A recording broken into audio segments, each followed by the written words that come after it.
और इस बीच एक बड़ी खबर अपने दर्शकों को बता दें कि तुर्की ने साइप्रस में F-16 विमान तैनात किए। आपको बता दें कि साइप्रस पर यूके यानी ब्रिटेन ने भी अपने तैनाती कर रखी है, लेकिन इसी बीच तुर्की ने भी साइप्रस में अपने F-16 विमान तैनात किए हैं। साइप्रस की सुरक्षा को लेकर यह तैनाती की गई है। तुर्की ने साइप्रस में F-16 विमान तैनात करने के पीछे का मकसद है कि अगर हिजबुल्लाह की तरफ से, ईरान की तरफ से कोई अटैक हो तो उससे पहले ही साइप्रस की सुरक्षा को मुस्तैद किया जाए। और इसी बीच ये खबर आ रही है कि तुर्की ने साइप्रस में अपने F-16 विमानों की तैनाती की है।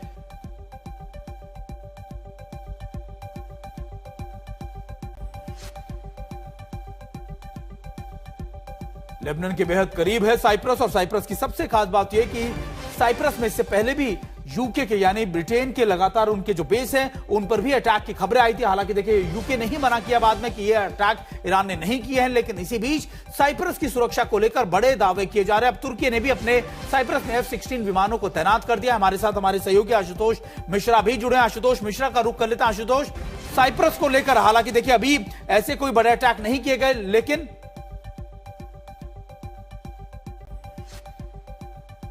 और देखिए अब हमारे साथ हमारे दूसरे सहयोगी भी जुड़ गए हैं। श्वेता सिंह भी हमारे साथ जुड़े। श्वेता, साइप्रस को लेकर भी बड़े ज्यादा आप कह सकते हैं सवाल उठ रहे थे। इससे पहले भी वहां पर ड्रोन अटैक किया गया था। हालांकि साइप्रस की तरफ से कहा गया, यूके की तरफ से कहा गया कि यह अटैक ईरान ने नहीं किए, लेकिन अब यह तैनाती और खासतौर पर जो इस समय तेल अवीव या फिर पूरे इजराइल का माहौल है, किस तरीके की वहां पर चीजें हैं इस समय?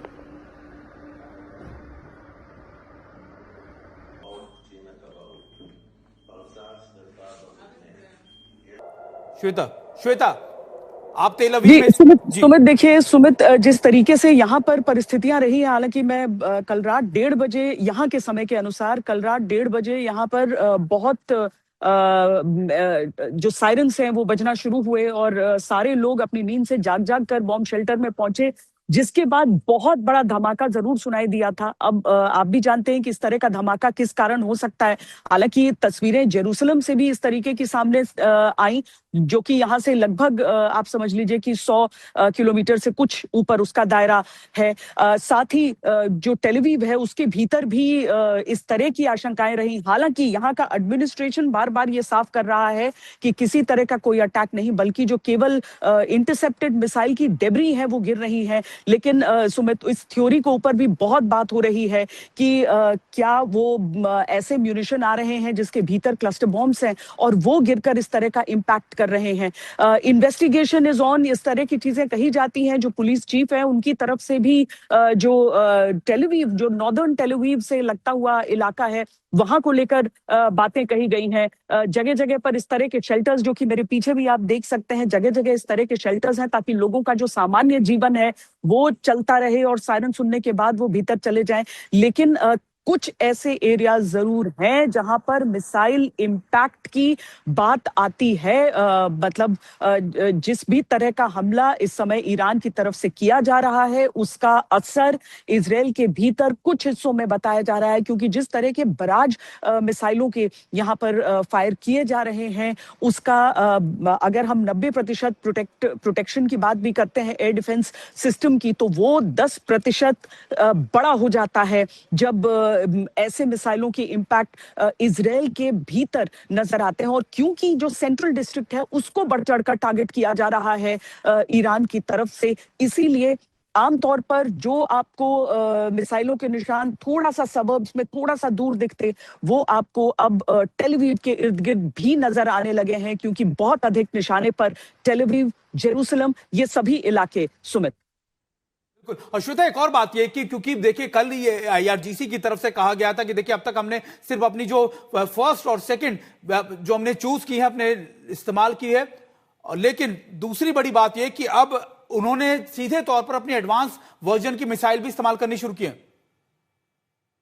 जी हाँ, और इसका खतरा तो शुरुआत से था, इसका अंदेशा शुरुआत से था। भले ही उसको लेकर डाउनप्ले किया जा रहा था, जो अमेरिका और इजराइल की तरफ से अमेरिकी बेसेस ने भी देखा कि कैसे आक्रमण उनके ऊपर हुए, कैसे चाहे वो ड्रोन से हुए हो या मिसाइलों से हुए हो, या फिर इजराइल को जिस तरीके से अपनी सतर्कता को बिल्कुल हाई अलर्ट पर रखना पड़ रहा है। हाई अलर्ट से भी अधिक यहाँ पर कहा गया है सभी लोगों की कि चाहे आप किसी भी एक्टिविटी में रहें, आप फौरन जाएंगे, आप किसी चीज को लाइटली नहीं लेंगे। एयर डिफेंस जरूर है और उससे एक सुरक्षा जरूर यहाँ पर रहती है, लेकिन उसके साथ ही आप हल्के में नहीं ले सकते हैं किसी भी खतरे को। और इसका सीधा मतलब ये है सुमित, कि अभी तक जिस तरह के आक्रमण इजरायल देखता आया है उसमें रॉकेट्स रहे हैं, कुछ ऐसी मिसाइलें रही हैं जिनको ध्वस्त कर सके एयर डिफेंस, लेकिन जब कंटिन्यूअसली इस तरह का बराज आता है तो समस्या आती है।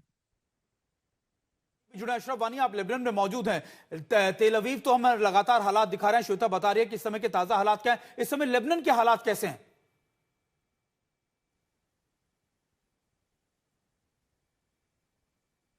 की बात कर रहे थे, साइप्रस को इसलिए निशाना बना रही थी ईरान क्योंकि बिल्कुल, क्योंकि साइप्रस की बात आप शुरू में कर रहे थे। मैं पहले साइप्रस का आपको अपडेट दूं।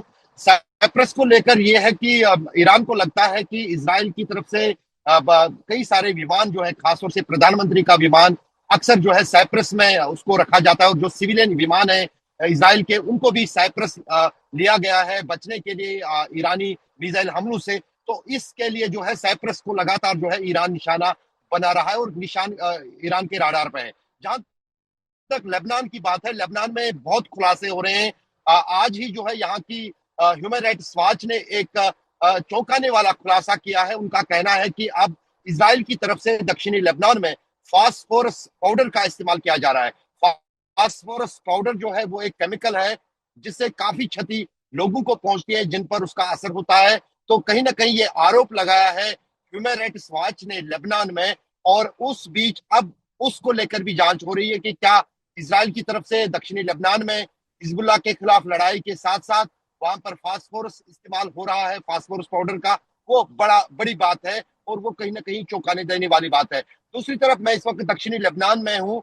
मैं टायर शहर के पास उस क्षेत्र में जाना चाहता हूँ जहां पर जमीनी लड़ाई हिजबुल्लाह और इजरायली सेना के बीच शुरू हो गई है, और वहां पर कल से ही जो है लगातार घमासान चल रहा है। जमीनी युद्ध शुरू हो गया है क्योंकि ग्राउंड इन्वेजन की शुरुआत, जिसकी तैयारी पिछले कई दिनों से इजरायली सेना कर रही थी, उसकी शुरुआत वहां पर इजरायली सेना ने की है। तो जाहिर है कि अगर ग्राउंड इन्वेजन होता है दक्षिणी लेबनान में तो उसके लिए हिजबुल्लाह भी काफी समय से तैयारी कर रहा था, और उन्हें जहां पर एक तरफ एयर डिफेंस सिस्टम से बचने के लिए उनके लिए कोई राह नहीं है, वहां पर जमीनी युद्ध को लेकर न सिर्फ वो प्रशिक्षित है बल्कि साथ ही साथ वो इजराइल को नुकसान पहुंचा रहे हैं।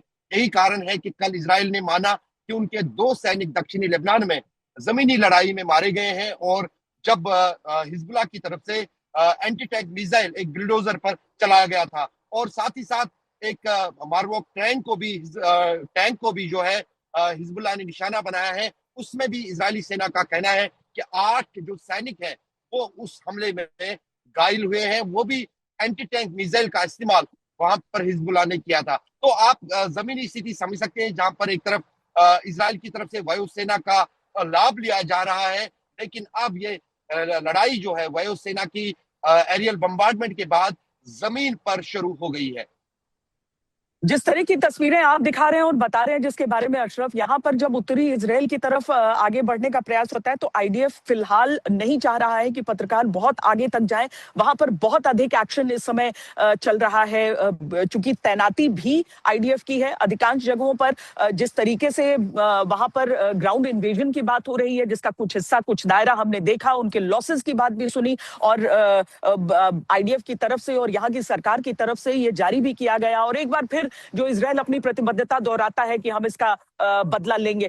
जब 1986 की उस पायलट की कहानी किस तरीके से आकर 2026 में जुड़ती है, तो उसके साथ ही हम समझें कि अभी के युद्ध में अगर इजराइल की तरफ से ये कहा जा रहा है और ये सोचा जा रहा है, इस पर बहुत ही गहनता के साथ विचार हो रहा है कि क्या उन हिस्सों में आईडीएफ के जो सोल्जर्स हैं वो आगे जाकर वहां पर एक संपूर्ण ऑपरेशन को अंजाम दें कि फुल एंड फाइनल हिजबुल्लाह का खात्मा। लेकिन इतना आसान नहीं है, नंबर 1 इसीलिए भी क्योंकि वहां की जो संरचना आप अशरफ बता रहे हैं, और उसके साथ ही क्योंकि इजराइल ईरान के साथ एक खुले युद्ध में इस समय इन्वॉल्व है। भले ऑपरेशन का उसे नाम दिया जा रहा है, लेकिन जिस तरह की हरकतें हैं इस समय वायु सीमा के साथ, जिस तरीके का एयर स्पेस में इस समय मिसाइलों का टकराव चल रहा है, ड्रोन्स के जरिए हमले किए जा रहे हैं, इजराइल के भीतर भी जो इजराइल के भीतर की भी जो परिस्थितियां हैं, हम जो सोशल मीडिया पर भी बहुत खासकर तस्वीरें चल रही हैं, हम आपको बताएं कि फॉरेन मीडिया के लिए बहुत सारी इंस्ट्रक्शंस यहां पर जारी किए गए हैं, जिसमें आप हमलों को लेकर किस तरीके की सीधी तस्वीर नहीं दिखा सकते हैं। आप उस समय आप कैमरा अलग मोड़ेंगे। हाँ, उस हमले के होने के बाद आप वहां की तस्वीर, आप वहां का कि अगर किस तरह का इम्पैक्ट हुआ है वो चीजें दिखा सकते हैं। लेकिन अशरफ, इस समय जिस तरह से ईरान की तरफ से भी और एक मतलब जो अयतुल्ला अली खामेनेई के बेटे को नए सुप्रीम लीडर के तौर पर चुना गया, यहाँ पर अब जब इजराइल की तरफ से कहा जाता है कि कोई भी आएगा सक्सेसर उस पर अगला बार होगा, और अमेरिका तो पहले ये कह ही चुका था, तो जो विवाद है, जो जंग है, वो गहरा ही होता जा रहा है, कम किसी भी हिसाब से नहीं।